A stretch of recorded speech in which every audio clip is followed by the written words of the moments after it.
What's going on, everyone? It's Corey here from the BreakEvens, giving you another FPL video today. If you missed last night's one or the Friday night one, I would quickly go back and watch that. I went through all teams, all players who are relevant and how they went in preseason. It was only attacking returns, so your centre backs you didn't really hear about, and your goalkeepers, but those attacking fullbacks, mids, and the forwards, a lot of information there. I basically went through everyone, but all the players and the list are up on Twitter and on the Facebook page. So on Twitter, we are at BreakEvens Pod, and the Facebook page is the BreakEvens. Make sure you like and follow because everything will be there. If you're into Supercoach, on Wednesday night, we had my team review and the captain's choice video go up. So a lot of content, but this is going up on the Saturday, couple of hours before FPL starts, which is exciting. So today I am bringing you my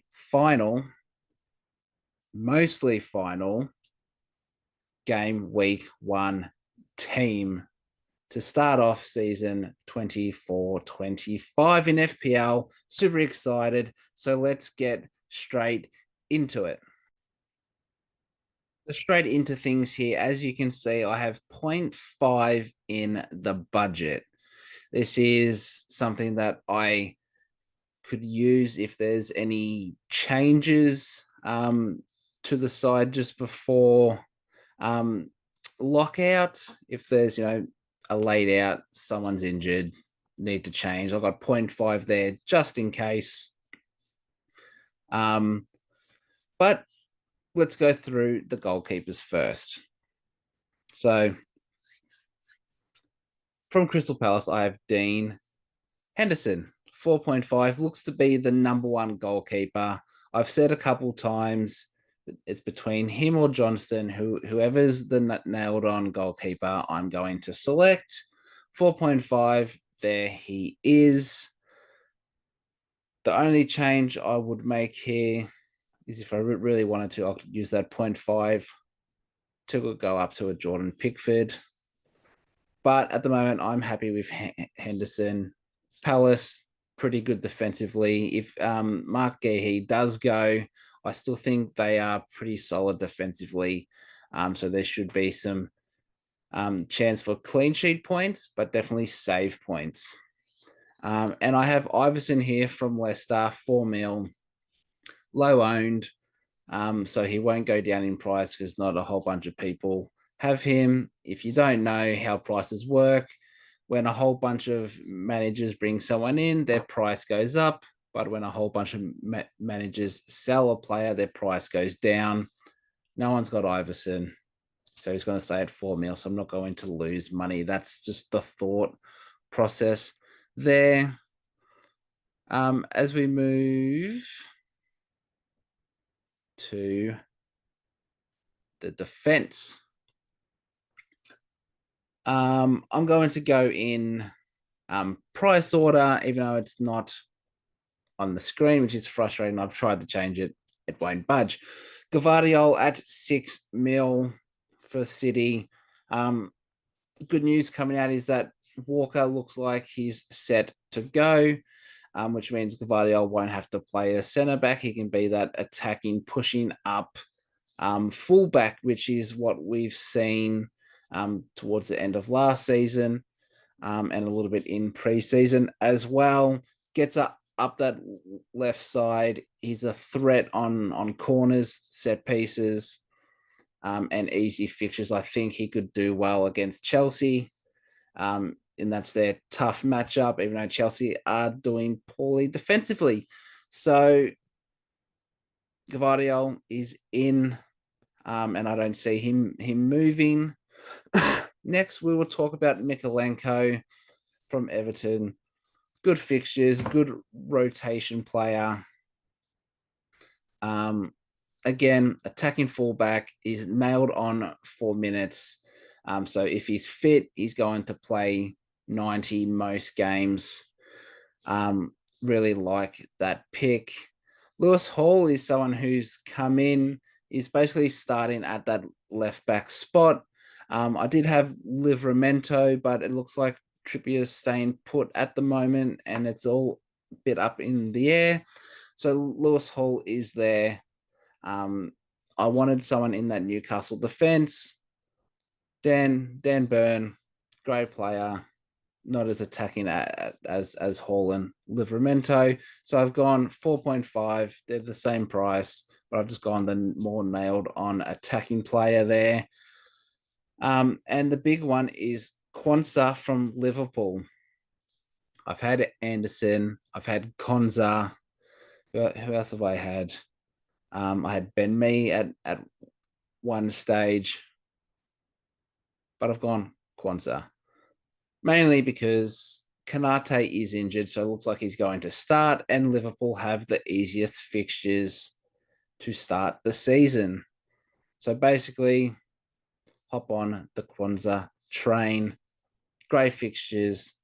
So if Mikolenko or Hall have a bad, matchup, he's always there, and then I just have to choose the better matchup between the two. So looking really good there. And then I have Barco. Estupinian's out for a little bit. Looks to be the starting left back. I've gone all the left backs really. Starting left back on set pieces. So he takes corners, he takes some free kicks. So if he plays and he's nailed on, definitely someone there who I could look at. So that's my defense. Not much is really going to change. Maybe Barco if he gets injured or he's not nailed on. Definitely could go to a Faish from Leicester at 4 mil, but for now he's nailed on set pieces. I'm very happy. So quite happy with the goalkeepers and defense. The midfield is where things get a little bit not dicey, but just a little bit more tricky. So let's head on over to the midfield. So again, we're going to go through price order. Mo Salah 12.5. As I said, with Quansah, best fixtures early in the season. Arnie Slot likes those inverted wingers, so he's gonna go wide. Trent, Alexander Arnold, and Van Dijk. The way things are going, they're going to try and get opposite teams to press up, and then they can go over the top to their wingers in Diaz and Salah, and then they will be stuck in a 1v1, which they're both very good at and could potentially have a shot on goal. I like hearing that 1 goal, 2 assists for Salah in preseason. His captain option, definitely most weeks, especially game week 1 though. And I think he's just nailed. Next is Anthony Gordon at 7.5. We know how good his record has been at home. Last season, he was an absolute gun. Scores, assists. I have here, what did he do in... so the 1 goal in the 1 game in preseason for Gordon, playing on that left side. They have Isaac up front who can score. I think he's going to get some attacking returns. Big question mark, is he staying? Is he going? Time will tell. Keep an eye out for information. If I wanted to go someone different, I could look at going a Diogo Jota. Again, Liverpool easy fixtures, but Jota is playing as the main striker, as Nunez has just come back from Copa America and his vacation away. It's going to take a few weeks for him to get back in. Easy fixtures. I think Jota could be a great option there. Now we get into Nkuku at 6.5. Impressed in preseason, 3 goals, 2 assists, I believe. Let me just check my notes. 3 goals, 1 assist. Has been on pens. Palmer, will he play? Will he not? Gameweek 1, unsure. If Palmer doesn't play, Nkuku will be on penalties. So whenever Palmer is not on the pitch, Nkuku will take those pens. So that's really good. Man City up first, though, is a little bit of a tough one.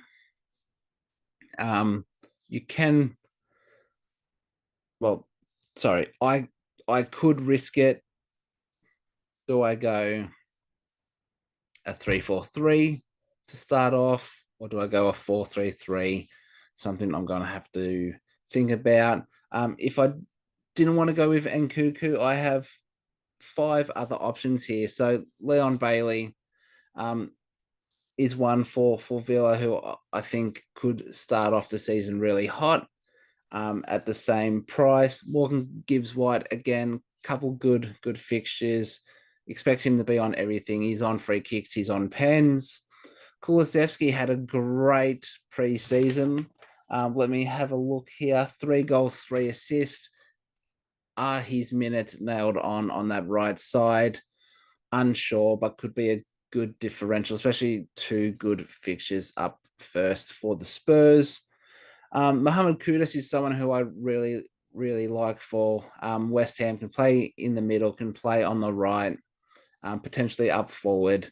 Looks to be their main guy going forward. Creativity wise, anyway, could be a good differential. And Szoboszlai from Liverpool, playing at the number 10, 1 goal, 1 assist. I believe it was. So could be another option with those easy fixtures. At the moment, I'm sticking with Nkuku, but I'm going to have to do a little bit more research, try and figure out, when is Palmer back, and who do I think has the best chance to score. But at 6.5, especially after the first game week, Nkuku could be one of the steals of the season. And Enzo Maresca has already come out and said he can play striker, he can play at the 10, he can play on the wings. So he's going to be on the field when fit. But that's the thing, will he stay fit and for how long? Next up is Emil Smith-Rowe. 5.5, got a transfer from Arsenal to Fulham for some more minutes. He's a set piece specialist. He's good from the corners. He's good from free kicks.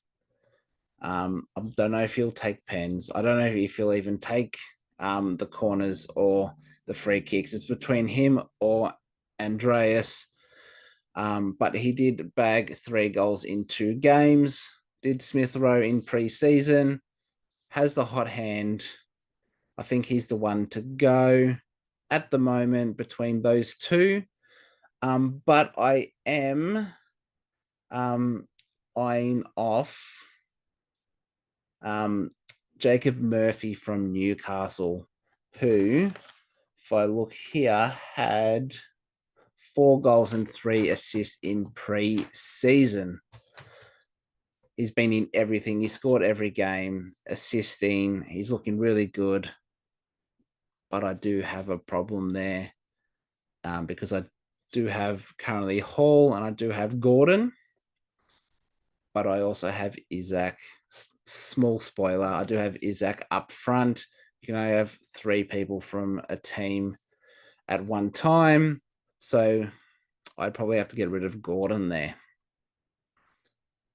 So that is something I do have to think about. But there is Minter from Brighton who has done well as well in preseason, 3 goals and an assist, I believe, at 5.5. The only knock on him is they have harder fixtures. So definitely between Smith-Rowe and Murphy, what do I do? Which one do I go?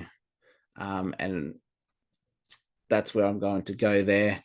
And then Winks, 4.5 really isn't going to play unless I have an injury. Plays for Leicester, guaranteed minutes. He's going to play 90 most games. A few others there. Bergvall from Tottenham, 4.5, not nailed on. Has looked good through preseason. Does he get consistent minutes? I'm not sure. But the big one is Lavia from Chelsea, 4.5, 2 assists in preseason. Has looked very good defensively. Again, he's not going to play consistently on field. It's just a backup. Chelsea do have better fixtures. So definitely someone there who I can look at, and maybe someone who I look to swap winks for. So we will see what happens there. And we'll move to the forwards. Starting off, Erling Haaland at 15 mil, 5 goals in preseason, plays Chelsea, who look terribly in defense right now, could easily bag 2 or 3. I'm pretty sure he bagged 2 against us in preseason. But then after that Chelsea game, fixtures open right up, and he's basically a captain option there. I have gone for the Haaland and Salah draft. That's not going to change. I just think it works better for the team I want. And it does mean in defense I have had to go a little bit cheaper, but I'm happy with how it's at. Alexander Isak at 8.5 for Newcastle. The main man up front. You got Gordon there. You got Murphy, who's on a heater, who can whip the ball in and play some nice balls through to him, and he is a known finisher. Good fixtures early on. I think at 8.5, it's pretty hard to go past. And last is Dominic Solanke at 7.5. Just got a transfer to the Spurs. First 2 games, they have good fixtures. He's got Son there. He's got Kulusevski, who's on a heater at the moment, who are playing well. Known finisher. He's going to get plenty of service. And I think Tottenham start off pretty hot again this season. So he goes straight in. And basically, that is my side. The defense, the goalkeepers, and the forwards basically saying it's just that midfield I need to figure out what I want to do. So this is how it looks when it's all said and done. Henderson in goal. At the moment, I'm looking at a 4-3-3. Gvardiol, Hall, Mikolenko, and Kwanzaa. With Gordon, Smith Rowe, and Salah in the midfield. Isak, Solanke, Haaland up front. Now, we look to the bench. Barco has Everton, so he could definitely come on. And Cuckoo, how does he go against City? Does he get a pen? I think I'm going to bench him for the first game week. But then after that, he will come on because one of these guys, it's Mikolenko, has Tottenham in the second game week, where Hall has Bournemouth and Kwanzaa has Brentford. So could definitely come on for Mikolenko. And with Barco here, first 2 are a bit hard. So he's just there at 4 mil to come on if needed. If he gets the odd return, that's great. But basically, that's how I'm going to set up. Salah will be my captain into Isak. Sorry, could go into Haaland if I really wanted. I still think he's going to do well against Chelsea. It's just Salah against Ipswich. It's hard to go by. So, as I said, I still have 0.5 left in to make changes. Really, the only changes would be Henderson to a Pickford, or a Gordon and Smith Rowe. either to a Jota or a Jacob Murphy, because I think I'm pretty set on Nkuku. So those are really the only changes I'm going to make. But that is my side going into the first game week, I'm pretty sure. So there you have it. That is my game week one team. How many players do I have that you have? Who are your different players? Let me know down below. I'm super excited for FPL this season. If you have yet, and I forgot to say this at the start, but if you are yet to join the Break Evens League, make sure you jump in. The code is NP6AXL. Second time, NP6AXL. Get in there. Try and get as many people as we can in. And that's going to do it for today's video. So good luck for the FPL season. May your players score double figures each. Unless you're in the BreakEvens League, because I want to win, but that's probably not going to happen. So good luck to everyone. Thank you all for watching. Don't forget you can find us on Twitter at BreakEvensPod, on Facebook, the BreakEvens, and here on YouTube. Like, follow, and subscribe on all of those platforms. So thank you all again for watching and listening. And until next time, it's bye for now.